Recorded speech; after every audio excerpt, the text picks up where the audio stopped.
Men o'sha kuni ishga chiqishni umuman xohlamagandim. Qarasam, Marcelo qo'lini ko'tarib meni chaqirardi. Ketida Ronaldo bilan Kaka ham mashinaga chiqib kelishdi. Xuddi shu voqeani yengsa, orqada oltin to'p sohibi, oltin butsi sohibi va jahon chempioni oldidagi yigit esa ular bilan hazillashib ketmoqda. Hozircha bu sohib kim, ular nima haqida gaplashgani noma'lum. Shunisi ma'lumki, u hatto orzulardan tasavvur qila olmaydigan shaxsan Lionel Messi bilan hazillashmoqda. Shuningdek, keyin ular oshira oladi deymiz, lekin ko'rayotganinglardek hayotda hamma narsa bo'lishi mumkin ekan.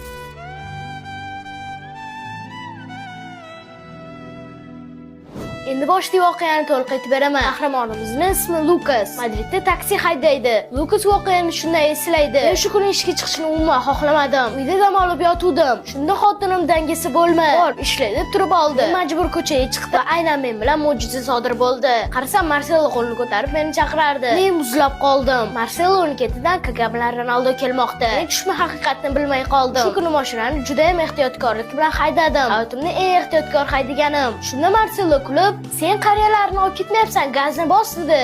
Ronaldo ham kulib, "Marceloni eshitma, u o'zi mashina haydashni bilmaydi" dedi. Men Ronaldo rost gapiryaptimi deb, "Serios" deb so'radim. Hammaliga kulib yuborishdi. Nima ham deymiz, hech qachon dangasalik qilmang, to'xtab qolmang. Omadingizga ishonib, faqat